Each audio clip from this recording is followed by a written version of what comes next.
That one is our late father's house. Which one? It was renovated. We shall capture it. The house was demolished. Okay. It wasn't. We shall handle that. Now, the other... What you look so sad. And you get to go about the junction.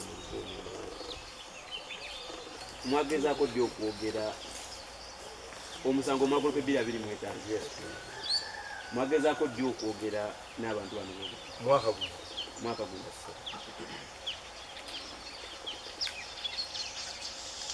Ajoza Katongole omanye omwaka gwe yafiiramu.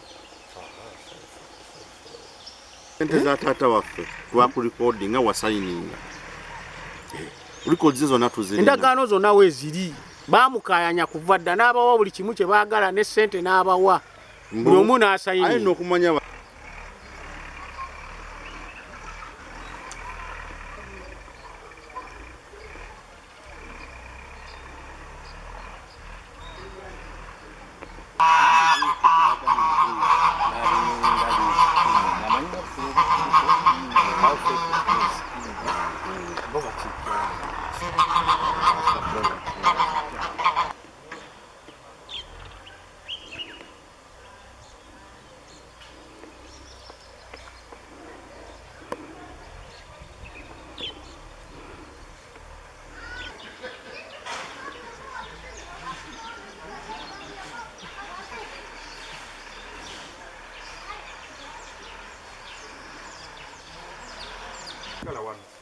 Liyitawa.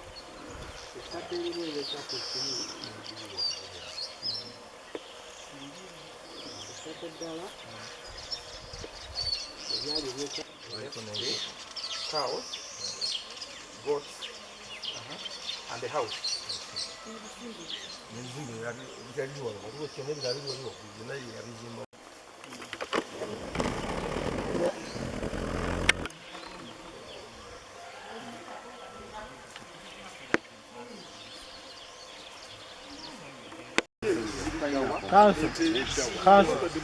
Njagala obuuze wano omuntu yenna Asani yaani wano weri yamumanyi awandiika byabaliwo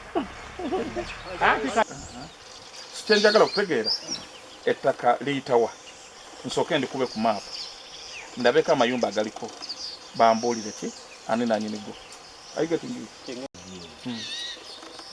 kanye nga kubyogerwa no kuwulirizaako era mbuuza sayidi emu era nkubuuze mwena ngenda babuuza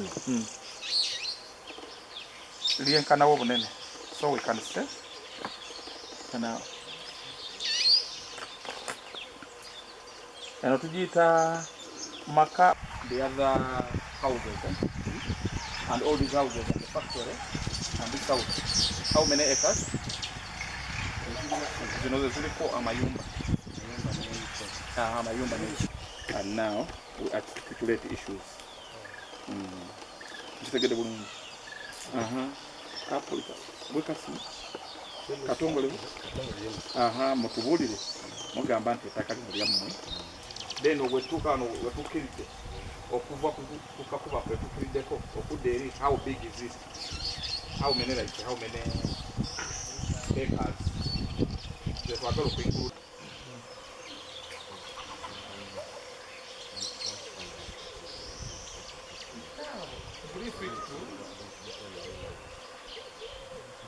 now, council.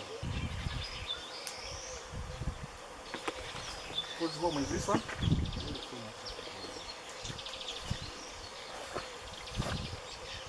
Which one your owner? This one. This is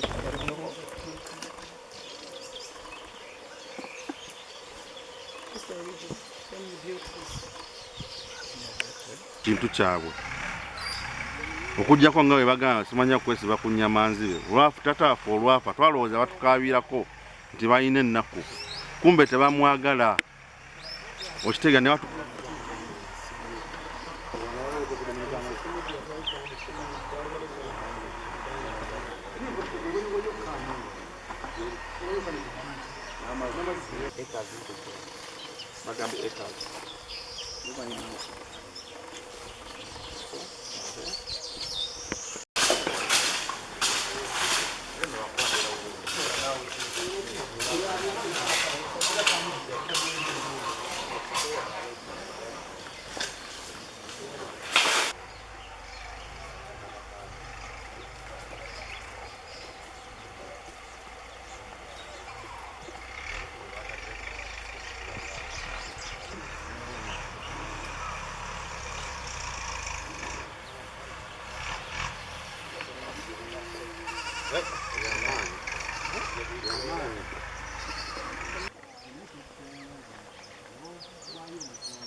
Batunda ettaka lyaffe ery'ekasangati prime land ku main.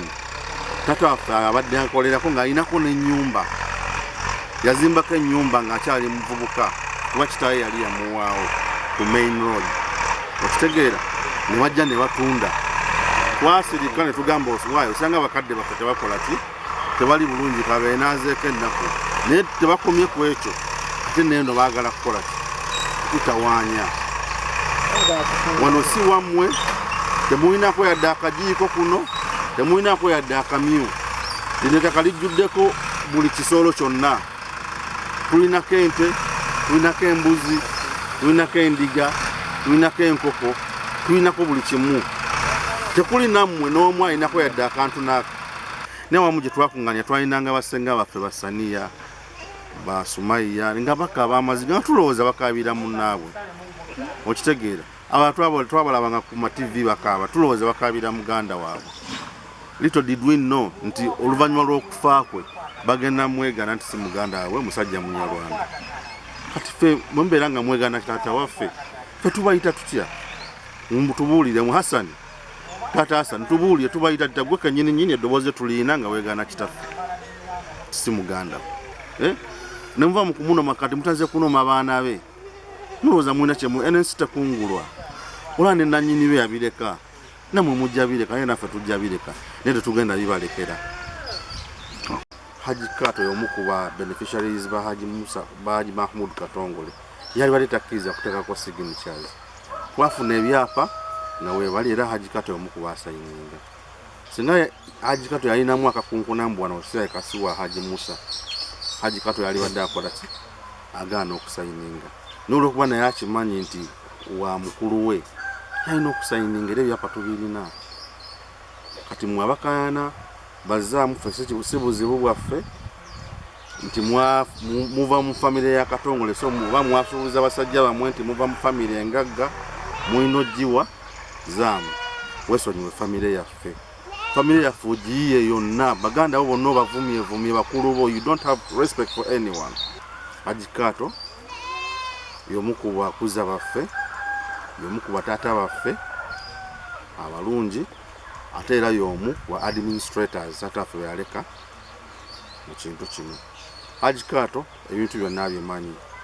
Buli muganda we wa buli muganda wa Haji Musa Katongole, bataata baffe, basenga baffe abaatunda bagendanga mu ofisi ya Haji Kato era yabawanga ssente ne basayininga. Byonna tukola ki? Tubirina. Singa wano tewaali waffe, wasenga tewaali wataata waffe, Haji Kato y'omu ku ba beneficiaries ba Haji Mahmoud Katongole yali bali takkiriza kuteekako signatures. Twafuna ebyapa nga weebali era Haji Kato y'omu ku baasayininga. Singa Haji Kato yalinamu akakunkunambu wano Osiya Kasiwa Haji Musa, Haji Kato yali badde akola ki? Agaana okusayininga. Hazara twasabingira nga kooti ya LC1 Indian nga waliwo ensonga mu faamu ya mugenzi Haji Musa Katongole nga batulaga oba omulamuzi ng'alaga nti aze kuki ku locus, naye twenyamidde nti abantu be bazze nabo ate era be babuuzizza. So amannya gange nze Arafat Katongole, omusika w'omugenzi Haji Musa Katongole. Zeeyi jjajja waffe wamala okufa taata ettaka lino aligula mu banka nga linywa kuva mu banka UDB Uganda Development amala okuligula mu banka n'asaba era ayite baganda be abeeko nekyabawa era n'addamu n'aligula buto bonna n'abawa essente nababa bagamba olyawo tebafuna ffe nga ffe olwaleero ne tugamba tulina ettaka lyomukoze ekiro tubawadde naye tutuuse ku kino okuba nti nno bayise ne bannamateeka ne kooti ennamba okujja ku ttaka lyaffe naffe tusuubira nti nno oba olyawo ekooti eyinza okuba nga ebedde ebyinfluence kubanga nsaba Pulezidenti Museveni ne bekikwatako bonna ab'obuyinza muyambe abaana b'omugenzi Haji Katongole ebintu babibatwalako babimalawo bagenda kubeera waffe naffe tugenda bakuumirawo wano wababadde basigaza nawo waawo baagalawo naye nga nsobeddwa kubanga bakadde baffe basenga baffe bakitaffe bagezaako okutwala ettaka lyaffe mu bukodyokodyo bwe batandiseewo batutusindikiriza mu kooti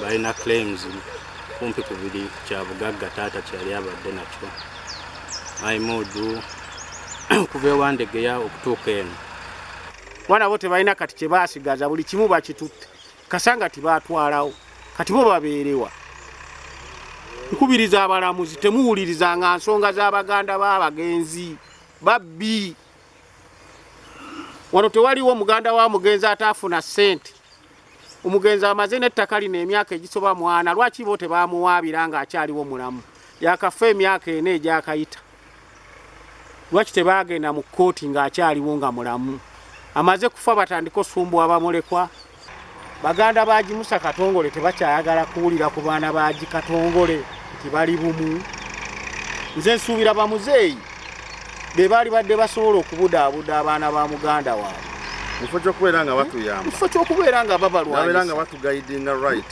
balina bayamba bakoze batya bakuumye batya ebintu taata waabwe bye yabalekera bakolere wamu ebiseera ebyo ebyo tebiriiwo oba wakkiriza n'otunda oba watunda toyinza ate kukomawo kati bw'ate bampa ssente entono bannyongere ssente lwaki temuwazimusa baayo ennanyini kubaguza mulina kulumba ffe bamulekwa muzeeyi yakafa kati emyaka 4 lwaki temwamulumba ne mumugamba yabaseera banne twekkuse tubeereko n'ensonyi kati essaawa zino okubawulira nga mukaana n'abaana ba muganda wamu kale nadde mumwegaana naye ensi yonna ebadde emumanyi